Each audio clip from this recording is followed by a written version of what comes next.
늦가을 오후 한정우는 거실 창가에 놓인 의자에 앉아 밖을 내다보고 있었습니다. 노란 은행잎이 바람에 흩날리며 떨어지는 모습이 유독 쓸쓸해 보였습니다. 서너 개월 전까지만 해도 이 시간이 가장 평온했는데 요즘엔 왠지 마음이 무거웠습니다. 부모와 자식 사이에 정말 돈이 필요할까요? 혼잣말이 작은 거실에 메아리 쳤습니다. 60대 중반의 정호는 3년 전 35년간 다닌 중학교에서 퇴직한 국어교사였습니다. 은퇴금과 연금으로 넉넉하지는 않아도 소박하게 살아갈 수 있었습니다. 아내를 먼저 떠나보낸 지 5년이 지났지만 나름대로 규칙적인 생활을 유지하며 지내고 있었습니다. 안녕하세요. 내일도 인생입니다. 오늘도 찾아와 주셔서 진심으로 감사합니다.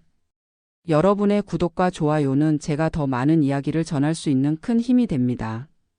문제는 최근 들어 부쩍 늘어난 지인들과의 만남에서 시작되었습니다. 동네 경로당에서 때로는 오랜 동료들과의 모임에서 어김없이 나오는 화제가 있었습니다. 요즘 자식들이 얼마나 챙겨주는지 모르겠어. 우리 큰아들이 지난번에 100만 원을 주더라고. 그래도 고마운 줄 알아야지. 요즘 젊은 애들 사는 게 쉽지 않잖아. 처음엔 단순한 자랑 정도로 여겼습니다.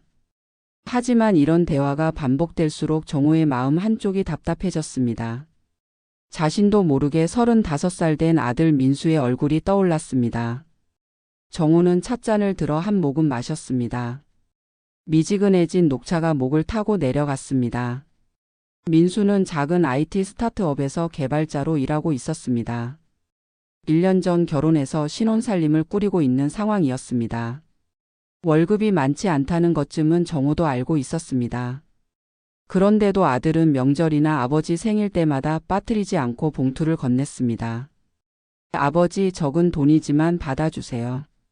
매번 같은 말이었습니다. 정호는 처음엔 기특한 마음에 웃으며 받아왔습니다. 자식이 부모를 생각하는 마음이 고마웠으니까요. 하지만 언젠가부터 봉투를 받을 때마다 이상한 기분이 들었습니다. 민수의 표정 어딘가에 억지로 짓는 듯한 웃음이 스쳐 지나갔기 때문입니다. 정호는 의자에서 일어나 작은 서재로 향했습니다. 벽면을 가득 채운 책꽂이 앞에 서서 손끝으로 책등을 쓸어내렸습니다. 35년간 교직에 있으면서 모은 책들이었습니다. 문학, 철학, 교육학 서적들이 빼곡했습니다. 그 중에서도 가장 다른 책 하나를 꺼냈습니다. 괴테의 파우스트였습니다. 정말 중요한 것이 무엇인지 알고 있으면서도 왜 자꾸 다른 것에 마음을 빼앗기는 걸까요? 책장을 넘기면서 정호는 깊게 한숨을 내쉬었습니다. 교사 시절 학생들에게 늘 강조했던 것이 있었습니다. 진정한 가치는 눈에 보이는 것에 있지 않다고 마음과 마음이 통하는 것이 가장 소중하다고 말이었습니다. 그런데 정작 자신은 주변 사람들의 말에 흔들리고 있었습니다. 핸드폰이 울렸습니다. 민수에게서 온 문자였습니다. 아버지, 이번 주말에 아내랑 함께 뵈러 갈게요. 맛있는 거 해드릴게요. 정호는 문자를 보며 잠시 미소를 지었습니다. 그런데 이내 표정이 굳어졌습니다. 혹시 민수가 또 봉투를 준비하고 있는 것은 아닐까 하는 생각이 들었기 때문입니다. 마음 한쪽에서 무언가 불편한 감정이 일어났습니다. 거실로 돌아온 정호는 다시 창가 의자에 앉았습니다. 해가 기울어가면서 방 안이 점점 어두워지고 있었습니다. 그는 전등을 켜지 않은 채 생각에 잠겼습니다. 과연 내가 아들에게 바라는 것이 무엇일까요? 조용한 거실에서 정호의 혼잣말이 다시 한번 울려 퍼졌습니다. 이번 주말 아들과 며느리가 오면 정말로 중요한 이야기를 나눠봐야겠다는 생각이 들었습니다. 더 이상 서로를 위해 무거운 짐을 지고 살 수는 없었으니까요. 창밖에서 마지막 은행잎 한 장이 바람에 흩날려 떨어졌습니다. 토요일 오전 정호는 평소보다 일찍 일어났습니다. 민수 부부가 오기로 한 날이었습니다. 간단한 아침을 먹고 나서 냉장고를 열어봤습니다. 며느리가 좋아한다던 배와 사과가 그대로 있었습니다. 아들이 어릴 때 즐겨 먹던 북어국 재료도 준비해 두었습니다. 아직 시간이 많이 남았는데. 시계를 보니 아직 오전 9시였습니다. 민수가 오기로 한 시간은 오후 1시였습니다. 정우는 거실을 정리하고 화장실을 다시 한번 청소했습니다. 그러고도 시간이 남아서 서재에서 책을 꺼내 읽으려 했지만 좀처럼 집중이 되지 않았습니다. 오후 1시 10분쯤 현관문을 두드리는 소리가 들렸습니다. 아버지 왔습니다. 민수의 목소리였습니다. 정우는 서둘러 문을 열었습니다. 민수와 아내 은영이 정중하게 인사했습니다. 아버지 안녕하세요. 늘 건강하게 지내시는 것 같아서 다행이에요. 은영이 밝게 웃으며 말했습니다. 민수는 아버지 뒤편으로 살짝 들여다보면서 집 안 분위기를 살폈습니다. 많이 춥지 않았어요? 요즘 일교차가 커서 몸살 기운이 있을 수 있어요. 정우는 두 사람을 거실로 안내했습니다. 민수는 여느 때처럼 소파에 앉기 전에 재킷 안주머니를 슬쩍 확인하는 듯한 행동을 했습니다. 그 모습이 정우의 눈에 들어왔습니다. 아무래도 또 봉투를 준비해 온 것 같았습니다. 점심시간이 되자 정우는 미리 준비해둔 북어국과 밑반찬들을 상에 올렸습니다. 민수는 반가워하며 숟가락을 들었습니다. 아버지가 끓여주신 북어국이 제일 맛있어요. 어렸을 때 감기 걸리면 이것만 먹었는데. 하지만 정호의 눈에는 민수의 표정이 예전 같지 않아 보였습니다. 웃고는 있지만 어딘지 어색하고 부자연스러웠습니다. 은영도 마찬가지였습니다. 대화를 이어가려고 애쓰는 모습이 역력했지만 뭔가 마음이 무거워 보였습니다. 식사를 마치고 차를 마시던 중 민수가 조심스럽게 입을 열었습니다. 아버지 요즘 어떻게 지내세요? 혹시 부족한 거 있으면 언제든 말씀해 주세요. 특별히 부족한 건 없어. 연금도 나오고 큰돈 쓸 일도 없고. 정호가 담담하게 대답했습니다. 그러자 민수는 잠시 망설이다가 재킷에서 봉투를 꺼냈습니다. 두꺼운 흰 봉투였습니다. 아버지 적은 돈이지만 받아주세요. 요즘 물가도 많이 올랐고 겨울 준비도 하셔야 할 테고요. 정호는 봉투를 받기 전에 민수의 얼굴을 유심히 살펴봤습니다. 아들의 눈가에 미세한 피로가 쌓여 있었습니다. 웃고 있지만 입가가 자꾸 떨리는 것 같았습니다. 은영도 옆에서 미소를 지으려 애쓰고 있었지만 표정이 부자연스러웠습니다. 고맙구나. 내가 이렇게 챙겨줘서. 정호는 결국 봉투를 받았습니다. 하지만 가슴 한쪽이 답답했습니다. 민수가 이 돈을 준비하면서 얼마나 고민했을지, 혹시 무리하는 건 아닐지 하는 생각이 들었기 때문입니다. 오후 3시쯤 민수 부부는 일어서며 작별 인사를 했습니다. 아버지 다음 주에도 시간 되시면 뵈러 오겠습니다. 그래 조심히 들어가거라. 현관문이 닫히고 나서 정우는 거실로 돌아와 소파에 앉았습니다. 민수가 놓고 간 봉투가 탁자 위에 놓여 있었습니다. 봉투를 들어보니 제법 두툼했습니다. 안을 확인해 보니 50만 원이 들어 있었습니다. 이 돈을 마련하려고 얼마나 애썼을까. 정호의 마음이 무거워졌습니다. 민수의 월급으로는 결코 작은 금액이 아니었습니다. 신혼 살림의 생활비에 게다가 요즘 경제 사정도 좋지 않은데 이런 돈을 어떻게 마련했을지 걱정이 앞섰습니다. 저녁 무렵 정호는 혼자 간단한 식사를 하면서 계속 생각에 잠겼습니다. 아들이 자신을 생각하는 마음은 고마웠습니다. 하지만 그 마음 때문에 민수 부부가 힘들어한다면 그것은 결코 옳은 일이 아니었습니다. 부모가 자식에게 짐이 되어서는 안 되는데. 정호는 탁자 위의 봉투를 다시 바라봤습니다. 그 안에 담긴 것은 단순한 돈이 아니라 아들의 부담과 고민이었습니다. 이런 식으로 계속 지내서는 안 되겠다는 생각이 점점 확실해졌습니다. 밤이 깊어가면서 정호는 결심했습니다. 다음에 민수를 만나면 솔직하게 이야기해야겠다고. 더 이상 서로를 위해 무리하며 지낼 수는 없었으니까요. 그로부터 일주일이 지난 화요일 오후였습니다. 정호는 동네 마트에서 장을 보고 돌아오는 길에 민수가 사는 아파트 단지 앞을 지나게 되었습니다. 원래는 다른 길로 가려 했는데 버스에서 내린 곳이 하필 그쪽이었습니다. 이런 김에 민수가 집에 있나 잠깐 들러볼까? 정호는 망설였습니다. 예고 없이 찾아가는 것이 부담스러울 수도 있었지만 지난번 만남 이후로 계속 마음에 걸렸던 일들을 이야기해보고 싶었습니다. 결국 아파트 출입문 앞에서 민수에게 전화를 걸었습니다. 민수야, 아버지야. 혹시 집에 있니? 근처에 일이 있어서 왔는데 잠깐 들러도 될까? 아, 아버지? 네, 집에 있어요. 올라오세요. 민수의 목소리는 다소 당황스러워 보였지만 마다하지는 않았습니다. 15층에 있는 민수의 집에 도착했을 때 현관문이 열리면서 민수가 나왔습니다. 평상복 차림이었고 머리가 약간 헝클어진 상태였습니다. 아버지 갑자기 오시면 미리 연락 주세요. 집이 좀 어수선해요. 괜찮다. 아들 집인데 뭐가 어수선하겠어. 정우는 신발을 벗고 거실로 들어갔습니다. 그런데 눈에 들어온 광경이 조금 이상했습니다. 거실 소파 위에는 서류들이 어지럽게 놓여 있었고 작은 테이블 위에는 각종 명세서와 계산기가 놓여 있었습니다. 민수는 서둘러 그것들을 정리하려고 했지만 정호의 눈에는 이미 들어온 상태였습니다. 뭘 그렇게 열심히 정리하고 있었니? 아, 그냥 집안일 정리하는 거예요. 별거 아니에요. 민수는 어색하게 웃으며 서류 더미를 들고 안방으로 들어갔습니다. 그런데 서두르다 보니 몇 장의 종이가 바닥에 떨어졌습니다. 정호는 자연스럽게 그것들을 주워 올렸는데 그 순간 가슴이 철렁 내려앉았습니다. 카드 대금 명세서였습니다. 거기에는 생활비, 통신비, 대출 이자, 그리고 연체료라는 단어까지 적혀 있었습니다. 금액들을 보니 민수의 월급으로는 감당하기 어려울 정도로 많았습니다. 민수야. 정호가 조용히 불렀습니다. 안방에서 나온 민수는 아버지 손에 들린 서류를 보고 얼굴이 하얘졌습니다. 아버지, 그건. 앉아. 이야기 좀 하자.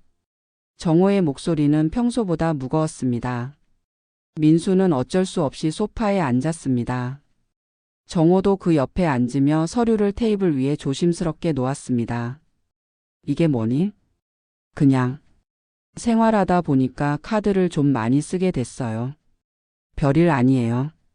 민수는 고개를 숙인 채 대답했습니다. 하지만 정호는 명세서에 적힌 숫자들을 다시 한번 살펴봤습니다. 연체료가 2달 연속으로 붙어 있었고 최소 결제 금액조차 밀린 흔적이 보였습니다. 민수야, 솔직히 말해봐. 내가 나한테 주는 그 봉투 때문에 이렇게 된 거 아니니? 정호의 질문에 민수는 더 이상 고개를 들지 못했습니다. 한참 동안 침묵이 흘렀습니다. 그러다가 민수가 떨리는 목소리로 입을 열었습니다. 아버지. 솔직히 말씀드리면 맞아요. 아버지 드릴 돈을 마련하느라 카드값을 못 낸 적이 있어요. 정호는 숨이 막힐 것 같았습니다. 자신도 모르는 사이에 아들이 이런 어려움을 겪고 있었던 것입니다. 그럼 은영이도 알고 있니? 처음엔 숨겼는데 결국 들켜서 많이 다퉜어요. 은영이가 아버지께 사정 말씀드리자고 했는데 저는 아버지가 서운해 하실까봐 그럴 수 없었어요. 민수의 눈가가 붉어졌습니다. 정호는 가슴 한쪽이 터질 것 같았습니다. 아들이 자신 때문에 체면 때문에 이런 고생을 하고 있었다니요. 바보야.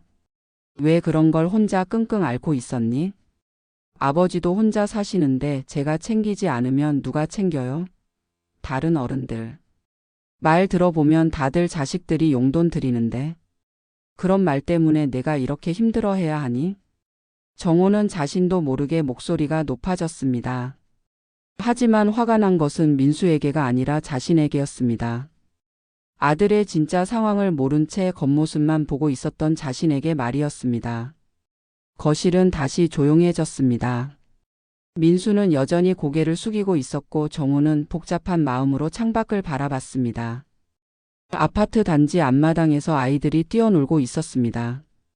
그 모습이 평화로워 보였지만 지금 이 순간만큼은 아무것도 평화롭게 느껴지지 않았습니다. 민수야, 이제 정말로 솔직하게 이야기해보자. 정호가 다시 입을 열었습니다. 더 이상 이런 식으로 지낼 수는 없었습니다. 아들과 며느리가 자신 때문에 고생하는 것을 보고만 있을 수는 없었으니까요. 정호는 잠시 자리에서 일어나 부엌으로 향했습니다. 찬물을 한 잔 마시고 돌아와서 민수 옆에 다시 앉았습니다. 마음을 정리할 시간이 필요했습니다. 민수야, 아버지가 미안하다. 예상치 못한 말에 민수가 고개를 들었습니다.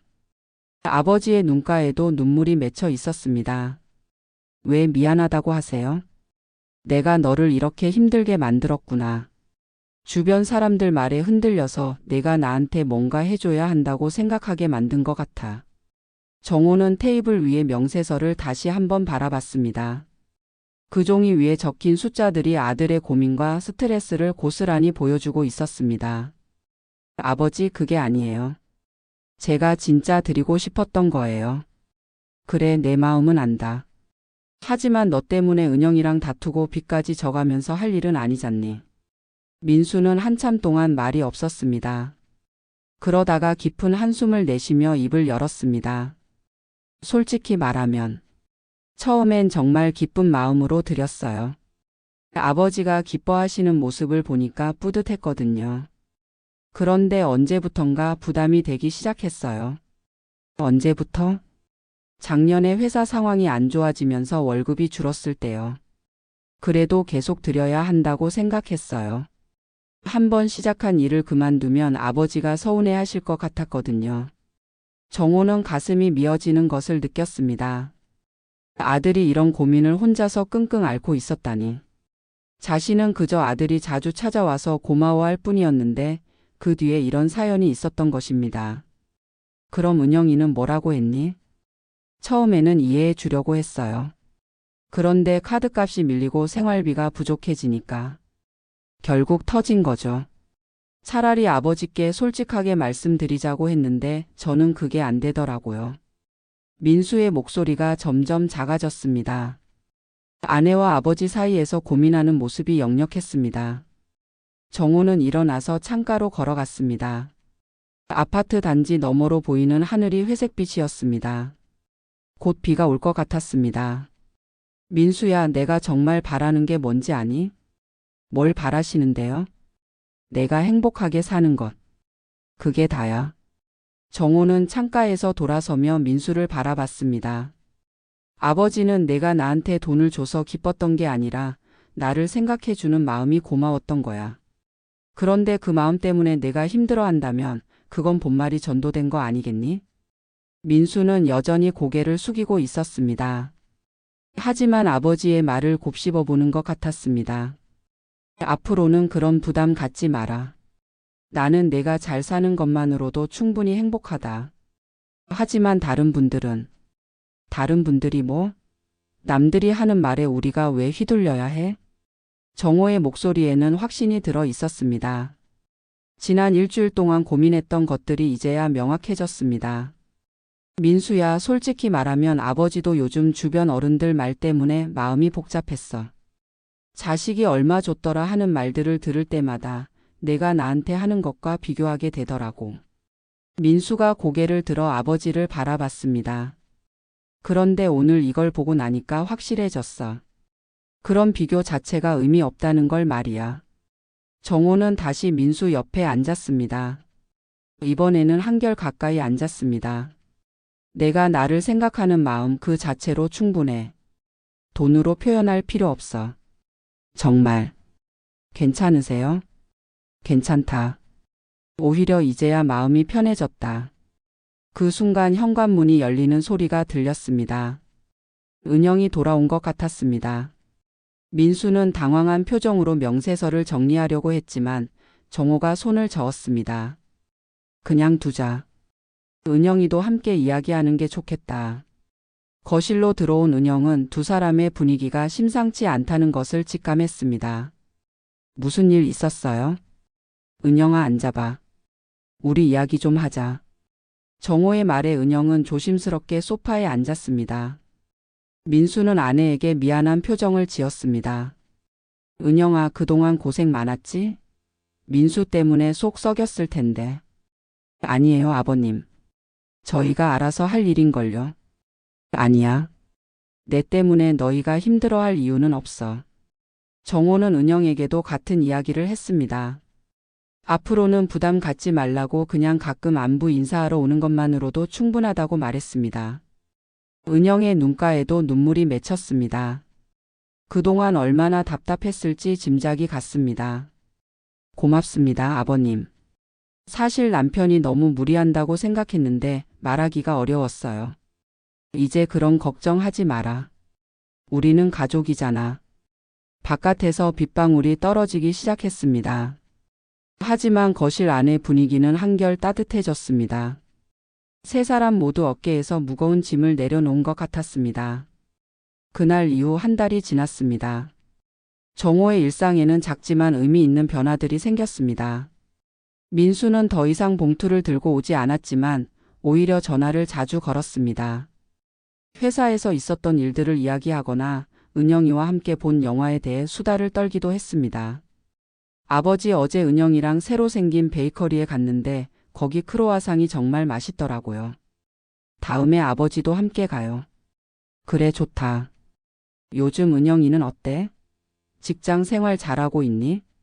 이런 자연스러운 대화가 정호에게는 어떤 봉투보다도 소중했습니다. 아들이 진짜 편안해하는 모습을 볼 수 있었기 때문입니다. 어느 토요일 오후 정호는 동네 경로당에 나갔습니다. 오랜만에 나가는 자리였습니다. 여느 때와 마찬가지로 어르신들 사이에서는 자식 이야기가 화제에 올랐습니다. 요즘 우리 큰아들이 용돈을 좀 적게 주는 것 같아. 예전 같지 않더라고. 김씨 할아버지가 불만스러운 표정으로 말했습니다. 다른 분들도 고개를 끄덕였습니다. 맞아. 요즘 경기가 안 좋다지만 그래도 부모는 챙겨야 하는 거 아니야? 우리도 언제까지 연금만 가지고 살 수는 없는 노릇이고 말이야. 정호는 조용히 이야기를 들었습니다. 몇 달 전까지만 해도 자신도 비슷한 마음이었습니다. 하지만 지금은 달랐습니다. 정호 씨는 어때? 자네 아들이 꽤 잘 챙겨준다고 들었는데. 박씨 할머니가 정호를 바라보며 물었습니다. 모든 사람의 시선이 정호에게 집중되었습니다. 요즘은 용돈을 받지 않습니다. 정호의 대답에 경로당이 조용해졌습니다. 몇 사람이 의아한 표정을 지었습니다. 왜? 아들이 경제적으로 어려워졌나? 아니요. 제가 받지 않기로 했습니다. 그게 무슨 소리야? 자식이 부모에게 용돈 드리는 게 당연한 일인데. 김씨 할아버지가 이해할 수 없다는 표정으로 말했습니다. 정호는 차분하게 자신의 생각을 이야기했습니다. 저는 아들이 행복하게 사는 모습을 보는 것만으로도 충분합니다. 굳이 경제적 부담을 지워가면서까지 받을 필요는 없다고 생각해요. 그래도 효도라는 게 있지 않아? 진짜 효도가 뭔지 생각해 봤습니다. 아들이 저 때문에 스트레스 받고 부부싸움하고 빚까지 지면서 용돈을 주는 게 과연 효도일까요? 경로당 안이 잠시 조용해졌습니다. 정호의 말이 몇 사람에게는 새로운 관점으로 다가온 것 같았습니다. 그러게 말이야. 우리 막내딸도 요즘 남편이랑 돈 문제로 자꾸 다툰다는 소리를 하더라고. 이씨 할머니가 조심스럽게 말했습니다. 자식들이 우리를 생각해주는 마음은 고맙지만 그 마음 때문에 힘들어한다면 그건 우리가 원하는 일이 아니잖아요. 정호는 계속해서 자신의 경험을 이야기했습니다. 민수가 겪었던 어려움들, 그리고 솔직한 대화를 나눈 후 달라진 모습들을 차근차근 설명했습니다. 그럼 정호 씨는 아들한테서 아무것도 안 받는다는 거야? 받습니다. 전화도 받고 안부도 받고 가끔 함께 식사하면서 이런저런 이야기도 나누고요. 이런 것들이 저에게는 어떤 돈보다도 소중합니다. 박씨 할머니가 고개를 끄덕였습니다. 맞는 말씀이야. 사실 우리가 원하는 건 돈이 아니라 관심이잖아. 그래, 우리 큰아들도 바빠서 얼굴 보기가 힘든데 용돈만 보내고 끝이더라고. 그것보다는 가끔 전화라도 하면 좋겠는데. 대화의 분위기가 점점 바뀌었습니다. 처음에는 정호의 말을 이해하지 못하던 사람들도 하나둘씩 공감하기 시작했습니다. 집으로 돌아오는 길에 정호는 마음이 가벼웠습니다. 오늘 경로당에서 나눈 대화가 몇 분에게라도 도움이 되었을 것 같았습니다. 무엇보다 자신의 생각이 확고해졌다는 느낌이 들었습니다. 집에 도착해서 정호는 민수에게 전화를 걸었습니다. 민수야, 아버지야. 뭐 하고 있니? 아, 아버지. 은영이랑 같이 장 보고 있어요. 왜 전화하셨어요? 별일은 아니고 그냥 목소리 듣고 싶어서. 아버지도 참. 그럼 장 다 보고 집에 가서 다시 전화 드릴게요. 그래, 천천히 하고. 은영이한테도 안부 전해줘. 전화를 끊고 나서 정호는 거실 창가에 앉았습니다. 해가 지면서 하늘이 붉게 물들어가고 있었습니다. 몇 달 전 이 자리에서 무거운 마음으로 고민했던 것들이 이제는 오히려 감사한 일로 느껴졌습니다. 정호는 작은 수첩을 꺼내서 펜을 들었습니다. 오랜만에 글을 써보고 싶었습니다. 진짜 선물이란 무엇일까? 그것은 받는 사람이 부담스러워하지 않는 것, 주는 사람이 무리하지 않는 것, 그리고 서로의 마음이 진심으로 통하는 것이 아닐까? 부모와 자식 사이에서 가장 큰 선물은 서로를 이해하고 배려하는 마음이다. 창밖에서 석양이 완전히 사라졌습니다. 하지만 정호의 마음은 어느 때보다 밝았습니다. 진짜 중요한 것이 무엇인지 알게 되었으니까요. 오늘도 내일도 인생과 함께 해주셔서 감사드리며 이 이야기가 여러분 마음에 작은 울림이 되었다면 구독과 좋아요, 그리고 알림 설정까지 부탁드립니다. 그리고 여러분의 이야기도 댓글로 들려주세요. 다음 시간에는 또 다른 인생 이야기를 들고 와서 여러분 하루의 따뜻한 동행이 되어 드릴게요. 감사합니다.